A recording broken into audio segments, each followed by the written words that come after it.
In this episode, I'm going to share a handful of seriously simple steps that you can take whenever you just feel overwhelmed and drained by all things content. Do you ever feel like you're drowning in a sea of marketing musts and shitty business shoulds? Yeah? Well, you're in the right place. Your Biz, Your Rules is here to help you kick that crap out of the road so you can build your biz your way. So in today's session, I'm going to be talking about 3 ways that I personally use to combat the content overwhelm, because content overwhelm is a very real monster. It plagues so many self-employed people, especially those ones who are the overachievers, the perfectionists, the ones that want to be doing all of the things really, really well. Because, the internet is an amazing thing. We have all of these wonderful resources at our fingertips. We can do anything, we can do everything, we can learn all of the things. And sometimes it's really hard to step back and actually say, maybe I don't have to be doing every single one of those amazing things that I've learned all about. Like, you don't have to be podcasting every week and going live all the time and blogging and doing Instagram stories and Instagram posts and running a Facebook group and all of these things, all of these different tactics, these strategies. So you don't need to grip on so tightly to all of them. But it can feel like you do have to. When you have people like me telling you about all of these different things you can do, it can kind of feel like you have to be doing all of those things. And you absolutely do not. That is one of the most important things that I stand for in everything that I talk about. It's about simplifying it and making your digital footprint, if you want to call it that, feel a lot more effortless, a lot more easy, a lot more fun. Because it's only one part of your business. It's one of the things that will help you achieve your goals, but it's not the be all and end all of your very existence, is it? So, okay, I've suitably convinced you that content overwhelm is a very real thing. So let's dive into the 3 things that I do to reel it back a little bit. So first of all, number 1, very important, I template everything. And a lot of people template visual things like blog post graphics, Instagram posts, that sort of thing. That's great. I go one step beyond that. I template all of the things. So every email I send out is based on a template. Every blog post I write, based on a template. Every podcast I record, based on a template. Every set of show notes that goes with every podcast, based on a template. Everything is templated because it makes it so much easier for you then to hop on, tweak, update, add your bits and pieces, and then hit publish without having to start from that demon of a blank page every single time. So how do you do it? How do you template your written content? Well, I'm going to tell you how. So you've got 2 options. If you already have like an archive of written stuff that you've done before, dip into those and look at the ways you formatted things, look at the things that have got a lot of great comments and a lot of great feedback, all of that stuff, and use those as examples to build your template. So you might see things like, my most popular blog posts have a 3-line intro. Maybe they have 5 key points where I'm talking about a thing, and each of those 5 points have an example, and each of those 5 points have a little subheader. Each of those 5 points have an image. Whatever it might be, each of those elements then becomes little stepping stones in your template.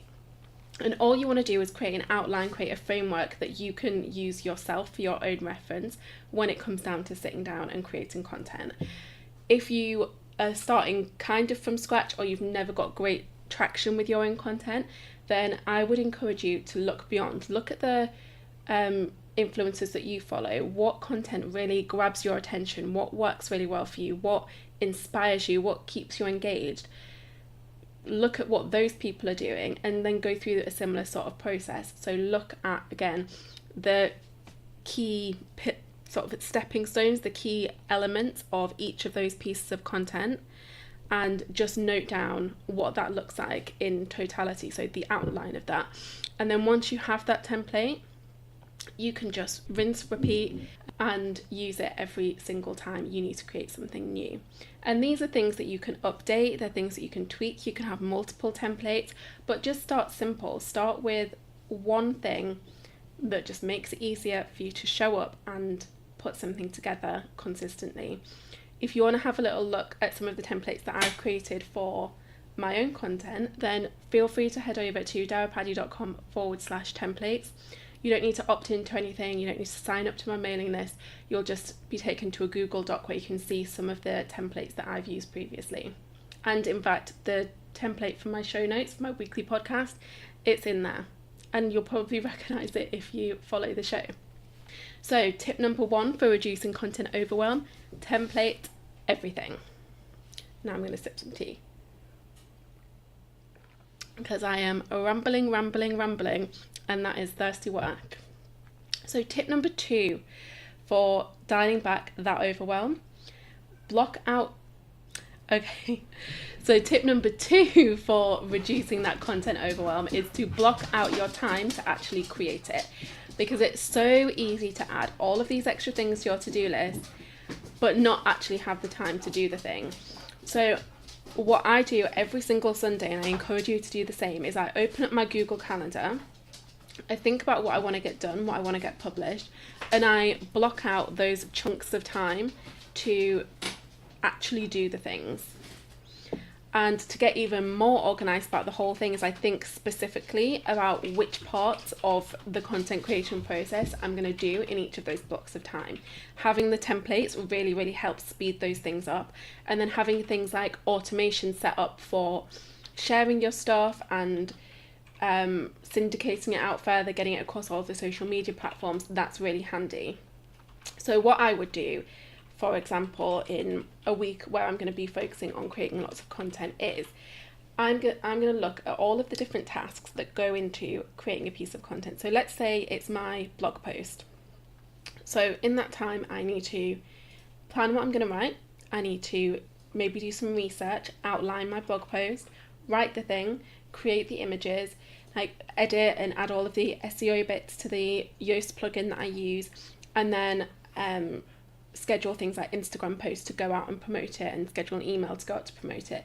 So I would break that down into tasks of a kind, as I call them, so that I can batch, because it's so easy to get in the flow of one particular type of task and keep it going. Whereas if I was going to do my outline, then my writing, then my images, then my editing, my brain is constantly switching between those things, and it's really hard to find the focus and find the flow.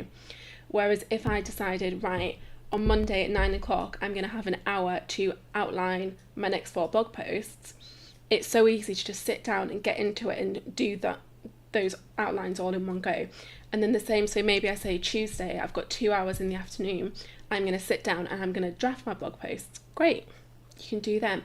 Wednesday, or maybe I've got half an hour, I'll do the images then. So I can whip out my image templates, do my images for those 4 blog posts, done. Thursday I think, okay, right, just need to bring it all together. I've got about an hour and a half. I'll upload all the blogs, I'll edit them, I'll add the tweaks, I'll add the tags, the categories, all of that stuff, and schedule them so they're ready to go. And then on Friday I might think, oh well, I've already got all of the images created, the blog post images, so I'm just going to upload those to my different social media schedulers, and then I've got posts going out to promote it. So what I've done there is simply break the big piece of content down into the bite-sized, like, micro tasks and batch those, but getting really specific as to when and how I'm going to do that. Because if you just simply have all of those things on your list, it's so easy to just look at it and think, oh my god, all of this stuff, and then you dabble and you have 12 tabs open, and it doesn't feel easy, it doesn't feel effortless, it all feels like a chore. And I always say that if your content is feeling like a chore to you, it's going to feel like that to your people as well. They're not going to enjoy it, they're not going to get engaged, they're not going to feel enthusiastic if you don't. So it's really important to think of different ways that you can manage your energy and manage your workload so that it doesn't feel like total torture. Quote of the day: don't make it feel like total torture. So that is my second tip for really trying to peel back that overwhelm that you're feeling every time you think about doing any kind of visibility stuff. So I've got one more tip for you.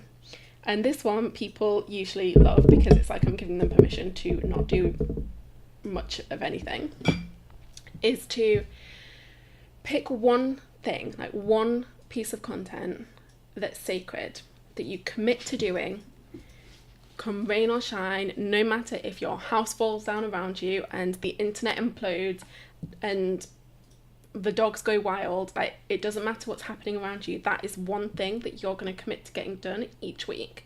So I would usually recommend it be something that doesn't take hours and hours to do, just in case things get busy. So that might be, let's say, showing up on Instagram stories. So that might be your one form of sacred content that you do every day or every week. Another example would be sending an email to your list. Maybe you commit to doing that every single week. It could be sharing an Instagram post. It could be posting in your Facebook group. Just one thing, one small thing that is the bare minimum that you will do. Like if you have accomplished that at the end of every week, you'll feel pleased with that. Anything else you do, like those weekly blog posts, your podcast, your daily posts on Instagram, that's added bonus, that's extra, that's great, but you just want one fundamental thing that you will always do no matter what. Because the reality is, there are times when you're not going to be able to show up and do everything, no matter how many amazing systems you've got, no matter how much you've blocked out your time, batched like a maniac, no matter how many amazing templates you have, there will be times when things just don't go to plan. So you want to just have that one type of sacred content that you always commit to doing, so that you know there's a little bit of marketing going out. You are getting your message out still, even if it's just a little bit. Make sense? So we've talked about how we can create templates for every single piece of content just to make it seem extra easy, extra doable, and way less stressful when it comes down to it.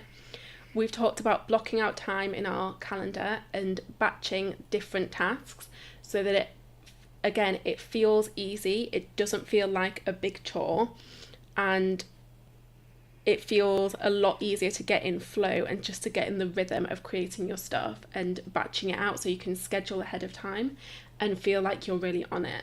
And then the third thing is just to define your one form of sacred content that you are really going to commit to sharing every single week, no matter what. And seriously, that your sacred content can be the smallest of things. It can be the smallest of things. You could commit to sharing one Instagram post a week, and that's fine, as long as you can make that one commitment to yourself and to your audience. As you will no doubt know by now, I love to leave you with a little bit of easy to action homework with every single episode of Your Biz, Your Rules.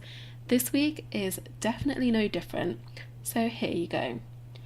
What I would really love for you to do is head over to Instagram and share your choice of sacred content in either a post or an Instagram story, just for that extra layer of accountability. I want to know that one non-negotiable that you're committing to sharing every single week.